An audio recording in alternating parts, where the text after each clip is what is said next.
Good afternoon. ಇವತ್ತು ನಾವು ಸಂಧಿಗಳ ಬಗ್ಗೆ ನೋಡೋಣ. ಸಂಧಿ ಅಂದ್ರೆ ಏನು? ಹಂಗಂದ್ರ ಸಂಧಿಗೂ ಸಮಾಸಕ್ಕೂ ಏನ್ ವ್ಯತ್ಯಾಸ? ಸಂಧಿ ಅಂದ್ರೆ ಏನು? ಫಸ್ಟ್ ಅಕ್ಷರಗಳು ಕೂಡಿ ಆದ್ರ ಸಂಧಿ, ಪದಗಳು ಕೂಡಿ ಆದ್ರ ಸಮಾಸ. ಎರಡು ಅಕ್ಷರಗಳು ಸೇರಿ ಆಗುವುದೇ ಸಂಧಿ. ಸಂಧಿಗಳನ್ನ ನಾವು ಎರಡು ಪ್ರಕಾರ ಮಾಡ್ತೀವಿ, ಕನ್ನಡ ಸಂಧಿ ಮತ್ತೆ ಸಂಸ್ಕೃತ ಸಂಧಿ. ಕನ್ನಡ ಸಂಧಿ ಮತ್ತೆ ಸಂಸ್ಕೃತ ಸಂಧಿ ಅಂದ್ರೇನು? ಪೂರ್ವ ಪದ ಮತ್ತೆ ಉತ್ತರ ಪದದಲ್ಲಿ ಎರಡೂ ಪದಗಳು ಕನ್ನಡ ಇದ್ವು, ಇಲ್ಲ ಒಂದು ಕನ್ನಡ ಪದ ಒಂದು ಸಂಸ್ಕೃತ ಪದ ಇತ್ತು ಅಂದ್ರ ಅದನ್ನ ಕನ್ನಡ ಸಂಧಿ ಅಂತೀವಿ. ಒಂದ್ ವೇಳೆ ಪೂರ್ವ ಪದ ಮತ್ತೆ ಉತ್ತರ ಪದ ಎರಡೂ ಪದಗಳು ಸಂಸ್ಕೃತ ಇದ್ವು ಅಂದ್ರ ಅದನ್ನ ಸಂಸ್ಕೃತ ಸಂಧಿ ಅಂತೀವಿ. ಈಗ ಪೂರ್ವ ಪದ ಅಂದ್ರೆ ಯಾವುದು? ನಾವು ಸಂಧಿಯನ್ನ ಬಿಡಿಸಿ ಬರೆದಾಗ ಮೊದಲಿಗೆ ಬರುವ ಪದ ಪೂರ್ವ ಪದ, ನಂತರದಲ್ಲಿ ಬರುವ ಪದ ಉತ್ತರ ಪದ. ಹಂಗಾದ್ರ ಕನ್ನಡ ಸಂಧಿಯಲ್ಲಿ ಮೂರು ಪ್ರಕಾರಗಳು ಬರ್ತಾವ: ಲೋಪ ಸಂಧಿ, ಆಗಮ ಸಂಧಿ ಮತ್ತೆ ಆದೇಶ ಸಂಧಿ. ಅದನ್ನ ಕನ್ನಡ ವ್ಯಾಕರಣದೊಳಗೆ ನಾವೇನ್ ಹೇಳ್ತೀವಿ ಅಂದ್ರ ಲೋಪಾಗಮಾದೇಶ ಸಂಧಿ ಅಂತೀವಿ. ಏನಂತೀವಿ? ಲೋಪಾಗಮಾದೇಶ ಸಂಧಿಗಳು ಅಂದ್ರ ಮೂರು ಸಂಧಿಗಳನ್ನ ಲೋಪ ಆಗಮ ಆದೇಶ ಮೂರನ್ನು ಸೇರಿಸಿ ಆ ತರ ಹೇಳ್ತೀವಿ. ಇನ್ನ ಕನ್ನಡದ ಮೂರು ಸಂಧಿಗಳು ಲೋಪ, ಆಗಮ ಮತ್ತೆ ಆದೇಶ ಸಂಧಿ. ಈ ಲೋಪ ಮತ್ತೆ ಆಗಮ ಸಂಧಿಗಳು ಎರಡು ಸ್ವರ ಸಂಧಿಗಳಾದ್ರ ಈ ಆದೇಶ ಸಂಧಿ ಏನು ಅಂದ್ರ ವ್ಯಂಜನ ಸಂಧಿ. ಅಂದ್ರ ಲೋಪ ಸಂಧಿ ಮತ್ತೆ ಆಗಮ ಸಂಧಿಗಳಲ್ಲಿ ಸ್ವರಗಳು ಸೇರಿ ಸಂಧಿ ಆಗ್ತಾವು. ಆದೇಶ ಸಂಧಿಯಲ್ಲಿ ವ್ಯಂಜನಗಳು ಸೇರಿ ಸಂಧಿ ಆಗ್ತಾವ. ಈಗ ನಾವೇನ್ ಮಾಡೋಣ ಅಂದ್ರ ಲೋಪ ಸಂಧಿಯ ಬಗ್ಗೆ ನೋಡೋಣ. ಏನ್ ಲೋಪ ಸಂಧಿ ಅಂದ್ರ ಸ್ವರದ ಮುಂದೆ ಸ್ವರವು ಬಂದು ಸಂಧಿ ಆಗುವಾಗ ಪೂರ್ವ ಪದದಲ್ಲಿಯ ಒಂದು ಸ್ವರವು ಲೋಪ ಆಗತ್ತ.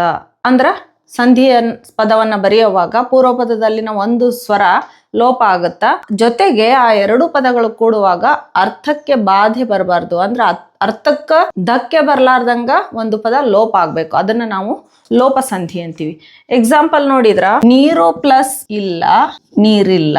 ಇಲ್ಲಿ ಪೂರ್ವ ಪದದ ಕೊನೆಗೆ ಊ ಸ್ವರ ಇತ್ತು ಅಂದ್ರ ಉತ್ತರ ಪದದ ಮೊದಲಿಗೆ ಈ ಸ್ವರ ಐತಿ, ಇಲ್ಲಿ ಕೇವಲ ಈ ಸ್ವರ ಮಾತ್ರ ಉಳಿದು ಊ ಸ್ವರ ಏನಾಗೈತಿ ಅಂದ್ರ ಲೋಪ ಆಗೈತಿ. ಹಂಗಾಗಿ ಇದನ್ನ ಲೋಪ ಸಂಧಿ ಅಂತೀವಿ. ಲೋಪ ಸಂಧಿ ಅನ್ನೋದು ಕನ್ನಡ ಸಂಧಿ, ಕನ್ನಡ ಸ್ವರ ಸಂಧಿ. ಯಾಕಂದ್ರೆ ಇಲ್ಲಿ ಪೂರ್ವ ಪದದ ಕೊನೆಗೆ ಸ್ವರ ಬಂದೈತಿ, ಉತ್ತರ ಪದದ ಮೊದಲಿಗೆ ಸ್ವರ ಬಂದೈತಿ. ಎರಡು ಸ್ವರಗಳು ಸೇರಿ ಇಲ್ಲಿ ಸಂಧಿ ಪದದಲ್ಲಿ ಒಂದು ಸ್ವರ ಲೋಪ ಆಗೈತಿ. ಅಂದ್ರೆ ಒಂದು ಸ್ವರ ಹೋಗೈತಿ, ಜೊತೆಗೆ ಅದು ಹೋಗುವಾಗ ಅರ್ಥಕ್ಕೆ ಯಾವುದೇ ಧಕ್ಕೆ ಉಂಟಾಗಿಲ್ಲ. ಅಂದ್ರೆ ಅರ್ಥಕ್ಕೆ ತೊಂದರೆ ಆಗದಂತೆ ಏನಾಗ್ಬೇಕು? ಒಂದು ಸ್ವರ ಲೋಪ ಆಗ್ಬೇಕು. ಹಂಗಾಗಿ ಇದನ್ನ ನಾವು ಲೋಪ ಸಂಧಿ ಅಂತೀವಿ. ಇನ್ನೊಂದೆರಡು ಎಕ್ಸಾಂಪಲ್ ನೋಡೋದಾತು ಅಂದ್ರ ಅವನ ಊರು, ಅವನ ಪ್ಲಸ್ ಊರು, ಅವನೂರು. ಇಲ್ಲಿ ನೋಡ್ರಿ, ಇಲ್ಲಿ ಅಸ್ವರ ಐತಿ, ಇಲ್ಲಿ ಊ ಸ್ವರ ಐತಿ, ಕೊನೆಗೆ ಇಲ್ಲಿ ಊ ಸ್ವರ ಉಳಿದು ಅಸ್ವರ ಏನಾಗೈತಿ? ಲೋಪ ಆಗೈತಿ. ಇನ್ನೊಂದ್ ಎಕ್ಸಾಂಪಲ್ ನೋಡೋದಾದ್ರ ಬೇರೆ ಪ್ಲಸ್ ಒಬ್ಬ, ಬೇರೊಬ್ಬ. ಇಲ್ಲಿ ಏನಾಗೈತಿ? ಎ ಸ್ವರ ಐತಿ, ಇಲ್ಲಿ ಓ ಸ್ವರ ಐತಿ, ಇಲ್ಲಿ ಏನಾಗೈತಿ ಅಂದ್ರ ಓ ಸ್ವರ ಮಾತ್ರ ಇದ್ದು ಎ ಸ್ವರ ಲೋಪ ಆಗೈತಿ. ಹಂಗಾಗಿ ಇದನ್ನ ನಾವು ಲೋಪ ಸಂಧಿ ಅಂತ ಹೇಳಿ ಕರಿತೀವಿ. ನೆಕ್ಸ್ಟ್ ಬರೋದು ಯಾವುದು ಅಂತಂದ್ರ ಆಗಮ ಸಂಧಿ. ಇನ್ನೊಂದಿಷ್ಟು ನಾವು ಸ್ವರಲೋಪ ಸಂಧಿಗೆ ಎಕ್ಸಾಂಪಲ್ಸ್ ನೋಡೋದಾತು ಅಂದ್ರ ಊರಲ್ಲಿ, ದೇವರಿಂದ, ಬಲ್ಲೆನಿಂದ, ಏನಾದುದು, ಮಾತೆಲ್ಲ, ಇವನಿಗಾನು. ಇವು ಹೊಸಗನ್ನಡದಲ್ಲಿ ಸಿಗುವಂತಹ ಲೋಪಸಂಧಿಗೆ ಮತ್ತೊಂದಿಷ್ಟು ಉದಾಹರಣೆಗಳು. ನೆಕ್ಸ್ಟ್ ಬರೋದು ಯಾವ್ದು ಅಂದ್ರ ಆಗಮ ಸಂಧಿ. ಏನು ಆಗಮ ಸಂಧಿ ಅಂದ್ರ ಪೂರ್ವ ಪದದ ಕೊನೆಗೆ ಉತ್ತರ ಪದದ ಆರಂಭದೊಳಗೆ ಎರಡು ಕಡೆ ಸ್ವರಗಳು ಬರ್ತಾವು. ಆದ್ರ ಸಂಧಿ ಪದ ಆದಾಗ ಆ ಎಲ್ಲಾ ಅಕ್ಷರಗಳು ಇದ್ದು ಹೊಸದಾಗಿ ಒಂದು ಅಕ್ಷರ ಆಗಮ ಆಗುತ್ತಾ, ಅದನ್ನ ನಾವೇನಂತೀವಿ? ಆಗಮ ಸಂಧಿ ಅಂತ ಹೇಳಿ ಕರಿತೀವಿ. ಹೆಂಗ? ಈಗ ಮನೆ ಪ್ಲಸ್ ಅನ್ನು, ಮನೆಯನ್ನು. ಇಲ್ಲಿ ಏನಾಗೈತಿ ಅಂದ್ರ ಎ ಸ್ವರ ಐತಿ, ಅ ಸ್ವರ ಐತಿ, ಇಲ್ಲಿ ಯ ಅನ್ನುವಂತಹ ಒಂದು ಅಕ್ಷರ ಹೊಸದಾಗಿ ಬಂದೈತಿ. ಅಂದ್ರೆ ಇಲ್ಲಿ ವ್ಯಂಜನ ಆಗಮ ಆಗೈತಿ. ಏನಾಗುತ್ತ ಅಂದ್ರ ಆಗಮ ಆಗುವಾಗ ಅದು ವ್ಯಂಜನ ಇರೋಂತ ಎಲ್ಲ ಸ್ವರಗಳು ಅಲ್ಲಿ ಇರ್ತಾವು, ಅದರ ಜೊತೆಗೆ ಒಂದು ವ್ಯಂಜನಾಕ್ಷರ ಆಗಮ ಆಗುತ್ತ. ಅದನ್ನ ನಾವು ಆಗಮ ಸಂಧಿ ಅಂತೀವಿ. ಈ ಆಗಮ ಸಂಧಿಯಲ್ಲಿ ಮೂರು ರೀತಿಯ ಅಕ್ಷರಗಳು, ವ್ಯಂಜನಗಳು ಆಗಮ ಆಗ್ತಾವು. ಯ ಅಕ್ಷರ ಆಗಮ ಆದಾಗ ಅದನ್ನ ಯಕಾರಾಗಮ ಅಂತೀವಿ. ವ ಅಕ್ಷರ ಆಗಮ ಆದಾಗ ಅದನ್ನ ವಕಾರಾಗಮ ಅಂತ ಹೇಳಿ ಕರಿತೀವಿ. ಯಕಾರಾಗಮ ಸಂಧಿ, ವಕಾರಾಗಮ ಸಂಧಿ ಅಂತ ಎರಡು ಆಗಮ ಸಂಧಿಗಳು ಅದಾವು. ಇನ್ನ ನೆಕ್ಸ್ಟ್ ನಾವು ನೋಡೋದು ಆದ್ರ ಯಕಾರಾಗಮ ಸಂಧಿಗೆ ಉದಾಹರಣೆ ನೋಡಿದ್ವಿ. ವಕಾರಾಗಮ ಸಂಧಿಗೆ ಉದಾಹರಣೆ ನೋಡೋದಾತಂದ್ರ ಮರ ಪ್ಲಸ್ ಅನ್ನು.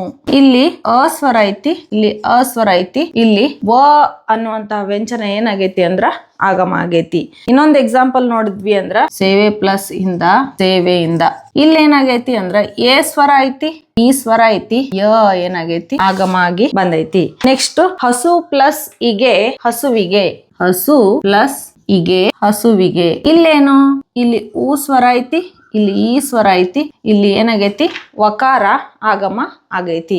ಇದೇ ತರ ಮಗು ಪ್ಲಸ್ ಇಗೆ ಮಗುವಿಗೆ ಅಂತಾನು ನಾವೇನ್ ಮಾಡ್ಬೋದು ಆಗಮ ಸಂಧಿಗೆ ಎಕ್ಸಾಂಪಲ್ ನ ನೋಡ್ಬೋದು. ನೆಕ್ಸ್ಟ್ ಬರೋದು ಯಾವುದು ಅಂದ್ರೆ ಆದೇಶ ಸಂಧಿ. ಇದು ಕನ್ನಡ ಸಂಧಿಗಳಲ್ಲಿ, ಈಗ ಕನ್ನಡದಲ್ಲಿ 3 ಸಂಧಿಗಳು, ಲೋಪ ಆಗಮ ಆದೇಶ.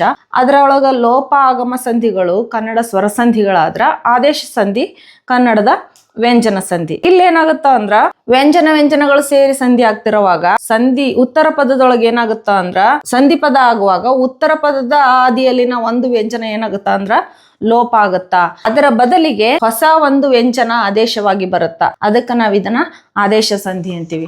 ಯಾವ ತರ ನೋಡೋಣ. ಇಲ್ಲಿ ಆದೇಶ ಸಂಧಿ ಇದು ಕನ್ನಡದ ವ್ಯಂಜನ ಸಂಧಿ. ವ್ಯಂಜನ ಸಂಧಿ ಅಂದ್ರೆ ಏನು ಅಂದ್ರ ಒಂದು ಸ್ವರ ಒಂದು ವ್ಯಂಜನ ಬರುತ್ತ. ಅಂದ್ರೆ ಪೂರ್ವ ಪದದ ಒಳಗಡೆ ಸ್ವರ ಬಂದು ಉತ್ತರ ಪದದ ಆದಿಯಲ್ಲಿ ವ್ಯಂಜನ ಬಂದಿರಬಹುದು, ಅಥವಾ ಉತ್ತರ ಪದದ ಆದಿ ಮತ್ತು ಪೂರ್ವ ಪದದ ಕೊನೆಗೆ ಎರಡೂ ವ್ಯಂಜನಗಳು ಬಂದಿರಬಹುದು. ಅದನ್ನ ನಾವು ವ್ಯಂಜನ ಸಂಧಿ ಅಂತ ಹೇಳಿ ಕರಿತೀವಿ. ಈಗ ಇಲ್ಲಿ ನೋಡೋದಾದ್ರ ಮಳೆ ಪ್ಲಸ್ ಕಾಲ, ಮಳೆಗಾಲ ಅನ್ನುವಂಥದ್ರಲ್ಲಿ ಇಲ್ಲಿ ಎ ಸ್ವರ ಬಂದೈತಿ, ಇಲ್ಲಿ ಕ ವ್ಯಂಜನ ಬಂದೈತಿ. ಇಲ್ಲಿ ಏನಾಗೈತಿ ಅಂದ್ರ ಗ ಅನ್ನುವಂತಹ ಒಂದು ವ್ಯಂಜನ ಆದೇಶ ಆಗಿ ಬಂದೈತಿ. ಅಂದ್ರ ಇಲ್ಲಿ ಕದ ಬದಲಿಗೆ ಗ ಆದೇಶ ಆಗಿ ಬಂದೈತಿ. ಹಂಗಾಗಿ ಇದನ್ನ ಆದೇಶ ಸಂಧಿ ಅಂತ ಹೇಳಿ ಕರಿತೀವಿ. ಇನ್ನೊಂದ್ ನೋಡೋದಾದ್ರೆ ಎಕ್ಸಾಂಪಲ್ ಸುಖ ಪ್ಲಸ್ ಪಡು, ಸುಖ ಬಡು. ಇಲ್ಲಿ ನೋಡ್ರಿ ಅ ಸ್ವರ ಐತಿ, ಪ ವ್ಯಂಜನ ಐತಿ, ಇಲ್ಲಿ ಬ ಏನಾಗೈತಿ ಅಂತಂದ್ರ ಆದೇಶವಾಗಿ ಬಂದೈತಿ. ನೆಕ್ಸ್ಟ್ ಕಣ್ ಪ್ಲಸ್ ಪನಿ, ಕಂಬನಿ. ಇಲ್ಲಿ ನ ವ್ಯಂಜನ ಐತಿ, ಇಲ್ಲಿ ಪ ವ್ಯಂಜನ ಐತಿ, ಇಲ್ಲಿ ಬ ವ್ಯಂಜನ ಏನಾಗೈತಿ ಅಂದ್ರ ಆದೇಶ ಆಗಿ ಬಂದೈತಿ.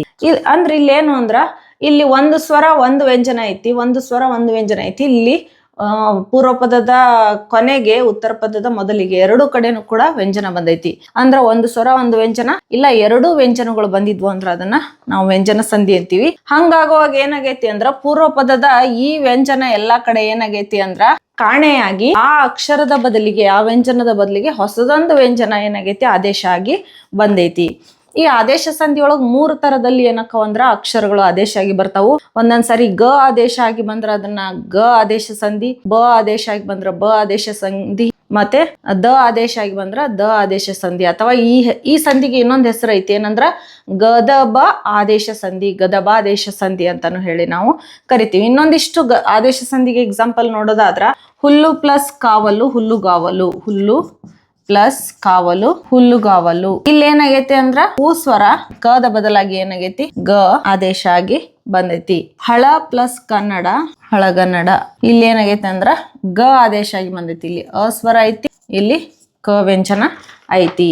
ಮೈ ಪ್ಲಸ್ ತೊಳೆ, ಮೈದೊಳೆ. ಇಲ್ಲಿ ದ ಆದೇಶ ಆಗಿ ಬಂದೈತಿ. ಇಲ್ಲಿ ಏನೈತಿ ಅಂದ್ರ ಐ ಸ್ವರ ಮತ್ತೆ ತ ವ್ಯಂಜನ ಇರೋದ್ರಿಂದ ಇದೇನಾಗೈತಿ ಮೈದೊಳೆ ದ ಆದೇಶ ಆಗಿ ಬಂದೈತಿ. ಅಂದ್ರ ಗ ಆದ್ರೂ ಆದೇಶ ಆಗಿ ಬರ್ಬೋದು, ದ ಆದ್ರೂ ಆದೇಶ ಆಗಿ ಬರ್ಬೋದು, ಬ ಆದ್ರೂ ಆದೇಶ ಆಗಿ ಬರ್ಬೋದು. ಹಂಗಾದ್ರ ಆದೇಶ ಸಂಧಿಗೆ ಇನ್ನೊಂದು ಹೆಸರು ಏನಂದ್ರ ಗದಬಾದೇಶ ಸಂಧಿ. ಅಂದ್ರ ಇಲ್ಲಿ ಆದೇಶ ಆಗೋದು ಯಾವ್ದ್ರ ಬೇಸ್ ಮೇಲೆ ಆದೇಶ ಆಗುತ್ತ, ಕ ತ ಪ ಅಕ್ಷರಗಳಿಗೆ ಗ ದ ಬ ಅಕ್ಷರಗಳು ಆದೇಶ ಆಗಿ ಬರುತ್ತೆ. ಇದನ್ನ ನಾವು ಆದೇಶ ಸಂಧಿ ಅಂತೀವಿ.